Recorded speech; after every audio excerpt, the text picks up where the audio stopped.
Tribal village. Oo. Crocodile din to. Buhaya, tita.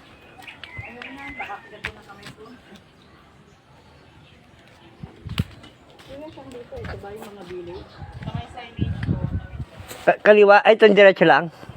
Ito to. Ito naman tayo sa Kamalayan Party List. Tribal village pala.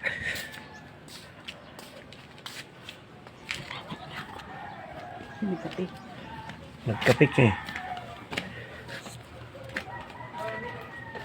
Hindi diretso.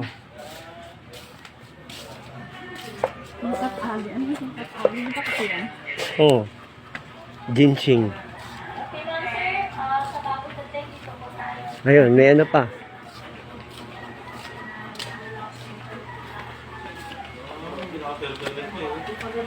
Gusto mo? Continue ang practice na rich culture sa traditions po nila. Pagdilipag-di, tanggapin niyo po yung ibibigay niya, pakipasa na lang din po sa iba para lahat makakita. So yan po ang barbis, isa po yan sa pinaka-importante produkto nila, dagdag po yan ang punong almasika. Sa una yan po is liquid lang, pero titigas po after a week or a month. Yan din po ang main press sa paggawa ng fiberglass, varnish, melon varnish, and paints na rin po. Bakit?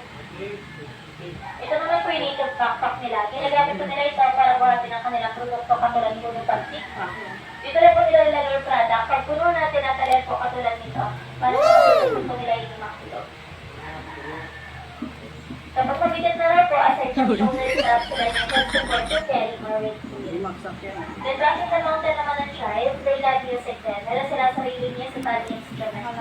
May native lang po sila yung gipal, gawa po yan sa kahoy na inupit nila. Tawas yan. Meron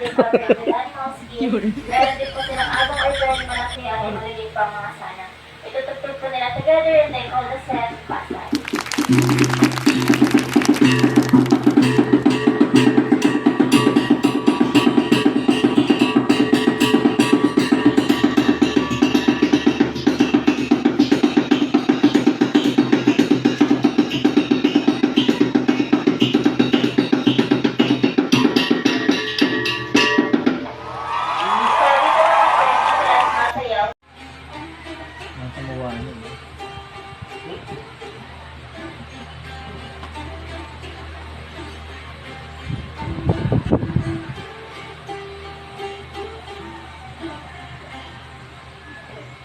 So, meron din po yan silang ROD.